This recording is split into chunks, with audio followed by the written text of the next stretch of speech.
Yo, what is going on, guys? Jack here, and welcome to Football Manager Legends. This is a brand new series here on my channel where I recreate legends in Football Manager, and then over 2 or 3 episodes we see how they got on in modern day football, reliving their career to see if they can reach the expectations and standards they set in their footballing career in their respective time period. Today's first episode is going to be on one of football's greats, Pele, who of course played for Santos through the 1950s and 60s before moving on to New York Cosmos to end out his career. So here we have Pele. He also won 3 World Cups, the first of which was when he was 17, hence the fact we've made him 17 for this. I've given him some pretty ridiculous stats. In his career he played for Brazil in 4 separate World Cups. They won all but one of them. The one that they didn't win, of course, being in 1966 when England won.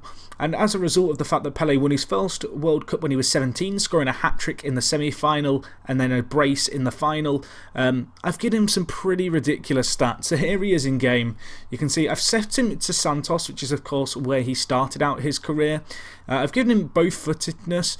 He was fairly good with both feet. I think the actual values in the editor for those curious is 20 right foot, 17 left foot. Looking at his overall attributes, I've given him pretty good complete forward kind of attacking stats. Pele wasn't particularly great in the air. He was only 175 centimetres tall in real life.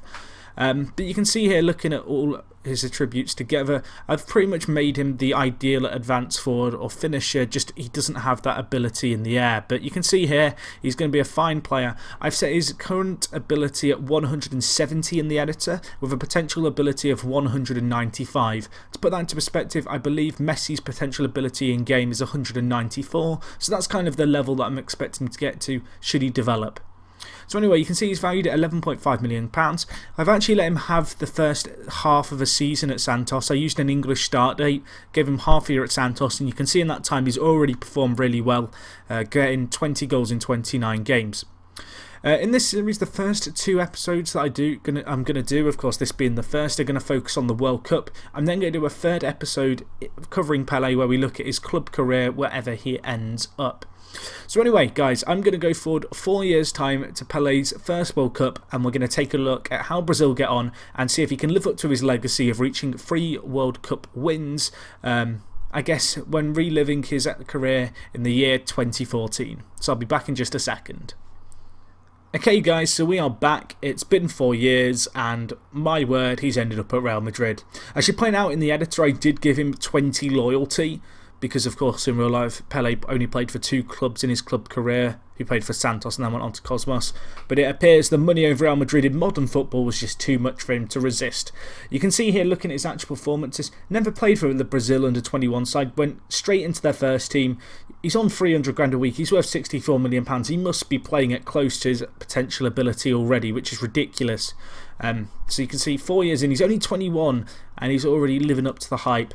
I should point out that at the bottom it does say played for Arsenal. That's just because of how I've put him into the editor. But looking at how he's performed since he's gone to Real Madrid, you can see he's just been banging in goals for fun, and he has 100 career league goals in 4.5 years thus far.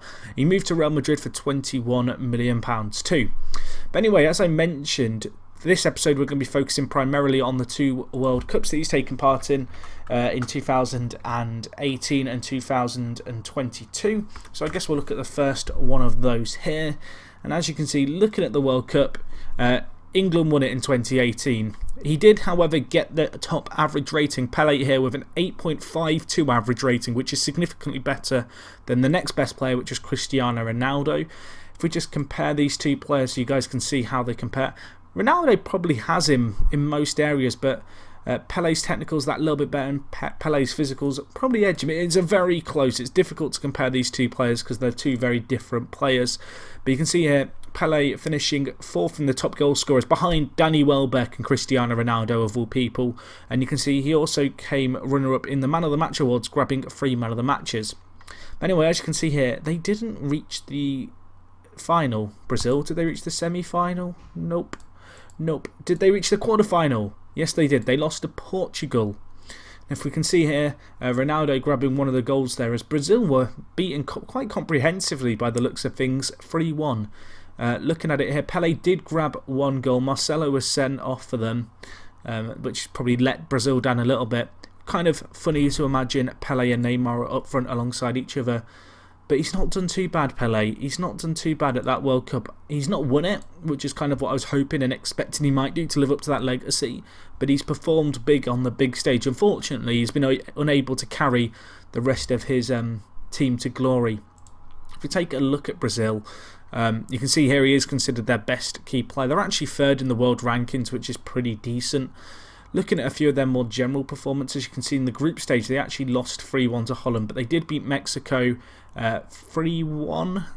Pele did grab a goal there and get Man of the Match award with an 8.8 average rating, and they also beat Bosnia and Herzegovina, where Pele, again, top performer, really leading the line there and grabbing a goal of his own, as well as presumably getting a few assists for Neymar. Anyway, we're going to move forward another 4 years to their next World Cup. And see how he gets on there. And does it say who's going to be hosting the next World Cup, or where is he going to be going?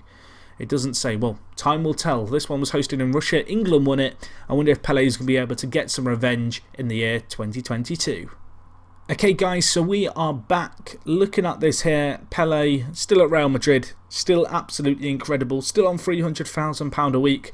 Looking at it, it looks like he's actually improved in a lot of areas. He's now 25, starting to reach his prime. You can see here he's doing very well in terms of his development. Looking at his performances for Real Madrid, 20 goals a season for the last 4 years since the last World Cup. If anything, he's got better. 8.2 average rating or above is just absolutely ludicrous. In this last year at international level, he's got 12 appearances and 11 goals. But the real question is, how many of those came at World Cups? So let's take a look. So last year, or last World Cup, England won it. This year, hosted in Qatar, of course. And Argentina won it. That's going to be disappointing for the Brazilians. Looking at it here, Pele topped the average ratings again.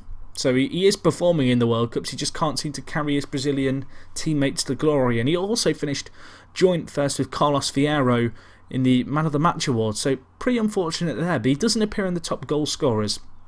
So that does raise the questions of where did Brazil end up. Just looking at here, he's still their top player, and they've actually dropped to 5th in the world rankings now, Brazil. So if we look at their fixtures, they actually went out in the World Cup second round, which is really, really disappointing. Looking at it here, they lost on penalties.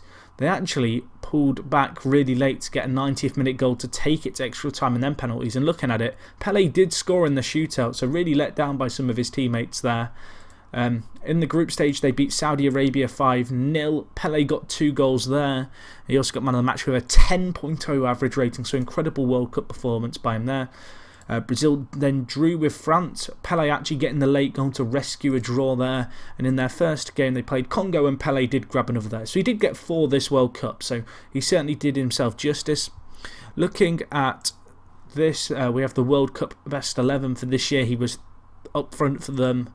And as you can see again in 2018, I didn't cover this before, but he did lead the line there as well with 5 appearances and 4 goals there. And then this year, again, he's been sublime. As I mentioned, I will be covering his domestic career in a kind of 3rd episode after we cover all the international stuff, because that's kind of what Pele is known for at the end of the day. But looking at it here, he's done well. He's reaping the benefits, I guess, of playing for Brazil, but they're not doing great as a team. Looking at the best player, Pele won it in 2018. Leighton Baines rather oddly coming 3rd, but in this year, 2022, Yuri Tillemans getting the Man of the Moment award. You can see here he's performed absolutely superbly for Brazil. Lucas Romero coming 2nd, of course, playing for Argentina, and Pele not on the top 3 for this year despite his performances. I guess he just didn't play enough games because he did have the best average rating in the tournament. So that's unfortunate. Looking at the Golden Boot, he's still yet to win that too, so maybe he can step things up. But Pele, he's doing well as an individual in these World Cups, but he's certainly been let down by, I guess, the rest of his Brazil squad. But anyway, guys, that is going to wrap things up for this episode. As I mentioned, I don't want to drag these on too long, so I am going to break them up into kind of chunks, these episodes. Next episode, we'll be covering Pele's remaining World Cups. Realistically, if he plays the next 2, that'll take him to 33. I'd be amazed if he was to then play another World Cup age 37, but who knows. Just one thing to leave you on, you can see his biography here. He's seen as one of football's global superstars. So he's living up to that kind of name tag, I guess he had during his actual playing career as being one of the world's best. The real question is, can Brazil win anything with him leading their line? You'd like to think so, but you guys will have to check out the next episode to find out. If you've got any suggestions, guys, for future legends you'd like to see in this series, feel free to leave them down in the comments. If you're new to my channel, you've enjoyed this, you want to see part 2, subscribe. I'll also have a playlist down below this video once a few of these episodes have come out, so you can just click that to watch them all in order. Hopefully you've enjoyed. And other than that, guys, it is me, Jack, and I'll talk to you guys in a bit. I'm out.